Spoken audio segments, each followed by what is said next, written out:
आ गई हो। अगर लूज थी तो मुँह से फटाफट वहीं से बताती, या फिर काम से कम कोई फ्रॉक ही पहन लेती। यूँ मुँह उठाकर बाहर आने की क्या ज़रूरत थी?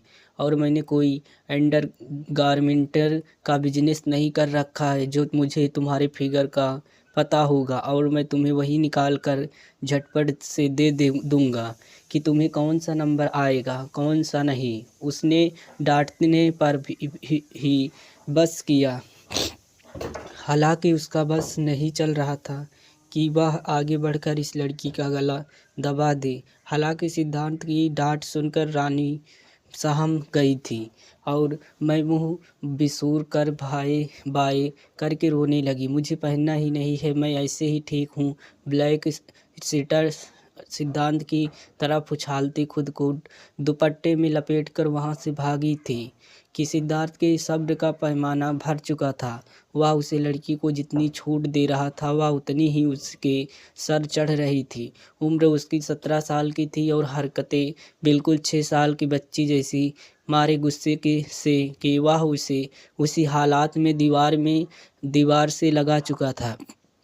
कहने लगा, इतनी बड़ी हो गई हो तुम, इसके बावजूद जब पूरे घर में उछलती कूदती फिरती हो तो शर्म नहीं आती तुम्हें कुछ तो? अब अपनी उम्र का लिहाज कर लो, अब बड़ी हो गई हो, कोई छोटी दूध पीती बच्ची नहीं हो जो जब चाहे जैसे चाहे हुलिये में मर्जी होती है घूमती फिरती रहती हो। कभी गौर किया है खुद पर? कभी आईने के सामने खड़े होकर गौर से खुद को देखो। 17 साल की हो गई हो। तुम्हारा यह भरा भरा वजूद बिना दुपट्टे के उछल कर बाहर आ रहा होता है। रात को जब सोती हूँ तो मेरे जब जात बिन पानी की मछली की तरह तड़पने लगते हैं, क्योंकि तुम्हारी यह खूबसूरत धड़कनें जिन्हें कैद करके रखना उन्हें तुम्हें गवाह हो नहीं है। और जब हल्के से कुत्ते में मेरे बराबर ऐसे ही सोती हो तो मेरे जब जात मुझे बेचैनी करते हैं। बहुत ही कंट्रोल कर लिया मैंने, लेकिन अब और नहीं। तुम्हारी उम्र का तुम्हारे इस बच्चों जैसे दिमाग का ही लिहाज कर रहा था। अगर अब तुम मेरी जुनून और सिद्धार्थों को सहोगी, और वह भी उस अंदाज में कि अगली सुबह तुम्हारे बेड से उठना मुश्किल हो जाएगा। सिद्धार्थ उसके बेहद करीब आ चुका था। एक झटके से उसने वह दुपट्टा भी उतार कर ज़मीन पर गिरा दिया जिससे वह खुद को छुपा रही थी। अब रानी हाथों से अपनी धड़कनों को छुपाने लगी, कहने लगी कि नहीं नहीं प्लीज़ आप ऐसा मत करें, मेरी गलती क्या है, मैं यह पहन लूँगी, ना आप जो कहेंगे मैं करूँगी, लेकिन प्लीज़ मुझे ऐसे डरावनी धमकियाँ तो ना दे।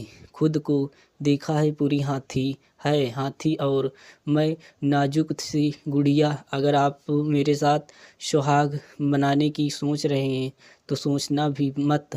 मैं तो आपको अपने इतने करीब देखकर ही डर गई हूँ, जब और करीब आएंगे तो मेरा क्या हाल होगा। मासूमियत से कहते कहते उसकी बड़ी बड़ी आंखों से आंसू गिरने लगे थे और उनकी मासूमियत देखकर सिद्धार्थ का मन कर रहा था अपना सर दीवार पर मार मार कर लहूलुहान कर ले। उनकी इतनी मेहनत से बनाई गई बॉडी को वह लड़की एक ही झटके में मोटे हाथी का नाम दे चुकी थी। उसने सामने खड़ी रानी को सर से लेकर पैर तक बड़े गौर से देख रहा था। वैसे एक हिसाब से